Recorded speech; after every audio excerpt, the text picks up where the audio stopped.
So we're now inside Rekordbox, and I don't blame you if this does look confusing to you for the first time. There's lots of buttons, lots of text all over the place, but I'm going to talk you through the interface and how it all works. And then later on in the course, we'll go into detail on every single part.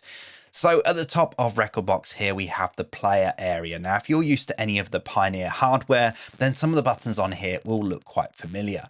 So on the left-hand side here, we have a whole load of play controls. We have the Q and the play button. Then we also have the hot cue points here, memory points, and our looping functions. And then on the right-hand side here, all the memory points and the hot cues and some information as well about the currently playing track. We also have a tab under here for the grid. We'll come on to this a bit later because it's quite an important part and a great part of Rekordbox.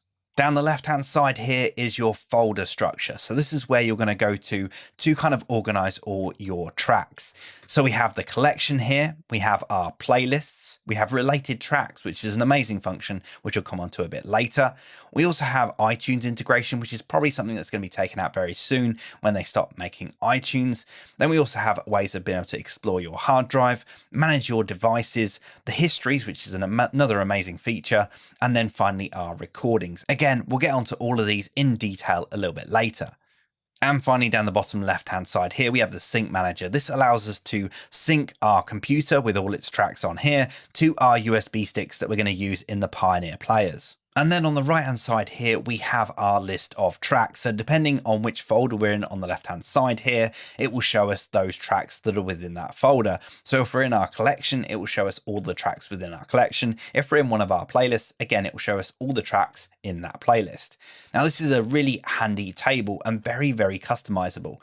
When we first load it up here, we can see we have a whole load of columns here with all the different information about our tracks. So we have a preview of the actual track, which is the waveform of the track. Then we have our artwork, we have the track title, the artist, and so on. There's loads more columns in here and we can customize it further. We can also order these as well. We'll come on to that in a little bit. And then finally on the right hand side here, we have a whole load of ways of managing our tracks. So we have tags within here, we have related tracks, we have the information for our tracks, and then finally, we have a second window as well.